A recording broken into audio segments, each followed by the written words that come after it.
voilà prête pour la ferme du Castor Gras. Je vous ai montré à bâtir le rack, je vous ai montré à bâtir les deux types de tours. Maintenant, on s'attaque au cœur du système, c'est-à-dire la circulation de l'eau. C'est parti!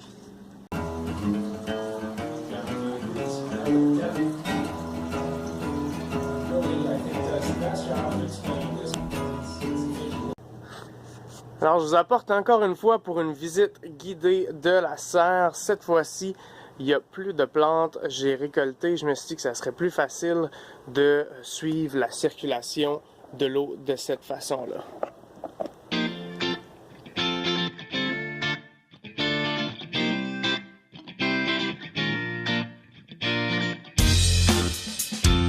Donc, j'ai décidé de commencer par le cœur, donc la pompe. La pompe, elle est installée dans la sump. La sump, ce que c'est, je vous montre ici. La sump, en fait, c'est un réservoir qui est indépendant de mon réservoir où sont mes poissons. Ce à quoi ça sert, la sump, c'est que les poissons vont être beaucoup moins brusqués quand je vais faire l'ajout de mes nutriments ou si je fais l'ajout de nouvelle eau au système. Aussi, ça va réguler la hauteur de mon bassin. Il y a beaucoup d'évaporation dans un système aquaponique, donc je veux pas que la hauteur de mon bassin à poissons varie trop, et puis la somme va donc compenser pour ça. La pompe que j'utilise, moi, c'est une pompe submersible que je garde dans ma sump, étant donné que la vibration de la pompe peut déranger les poissons. Alors le choix de la pompe, c'est toujours un choix qui est difficile, surtout pour le monde qui débute. On ne sait pas trop combien on a besoin d'eau. Ce que je vous recommande, c'est 1 litre d'eau par tour, par minute. Et puis je vous recommande aussi de cycler votre eau à tous les 2 heures. C'est-à-dire que je veux que la totalité de votre eau soit pompée à tous les 2 heures. C'est aussi simple que ça. Vous allez pouvoir trouver une pompe dans une quincaillerie près de chez vous. Assurez-vous qu'elle soit facile à remplacer, donc un petit bémol sur les pompes sur Internet, ou sinon, si vous avez la possibilité d'avoir un spare, n'oubliez pas que si la pompe brise, il va falloir que ça soit remplacé très rapidement. La pompe va pomper son eau vers le haut, où moi j'ai installé juste ici un régulateur pour que la pompe ne travaille pas pour rien. C'est aussi un Y que j'apprécie beaucoup quand j'ai besoin de sortir l'eau du système. Elle est déjà pompée à hauteur de mon torse, donc je peux juste utiliser là, la valve de retour pour sortir de l'eau. J'ai ici ma valve principale, ma main valve. Très pratique si j'ai besoin de faire des retouches sur le système et que je veux pas être tout mouillé. Au début, je négligeais, j'avais la valve, mais je la fermais jamais. Après avoir pris quelques douches, on change d'idée assez rapidement. Maintenant, je m'en sers beaucoup. C'est tout amené sur le carlon. C'est du carlon de 1/2 pouce. J'ai décidé d'ajouter des collets. Vous pouvez juste les pincer. Les collets sont pas vraiment nécessaires.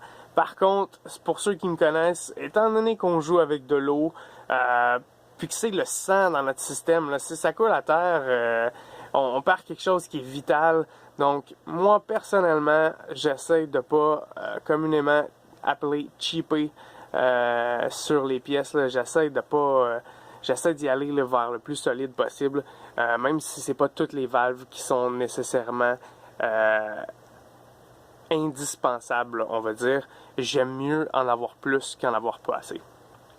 J'en profite pour vous partager une autre chose que j'ai appris, une modification que j'ai faite au système. Initialement, j'avais prévu l'irrigation pour finir en queue de poisson, en dead end, des fins comme ça.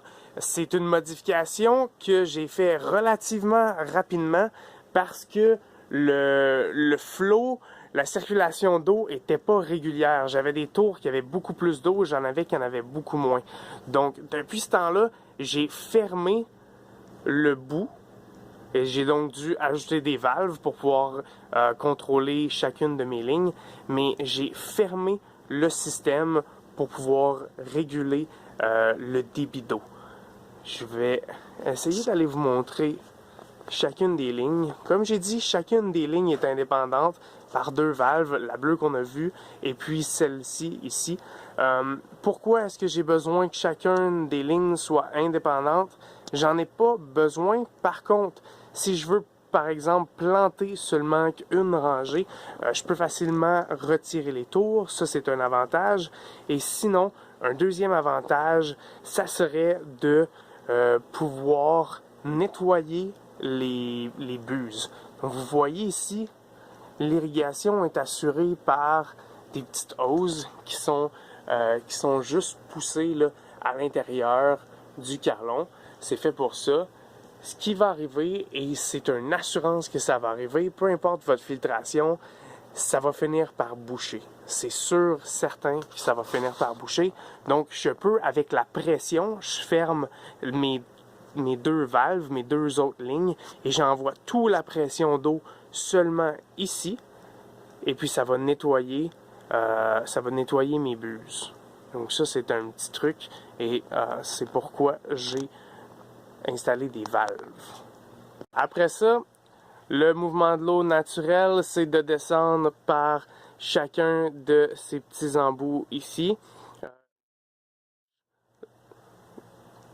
tout le long des tours, tout le long de chacune des tours, et puis j'ai un renvoi dans des gouttières. Moi, je vous recommande de faire un système avec des gouttières fermées.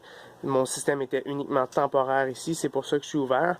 C'est très joli, c'est chouette à voir. Par contre, comme vous voyez, c'est un peu sale, étant donné qu'il y a de l'exposition à la lumière, il y a naturellement des algues qui vont se former là.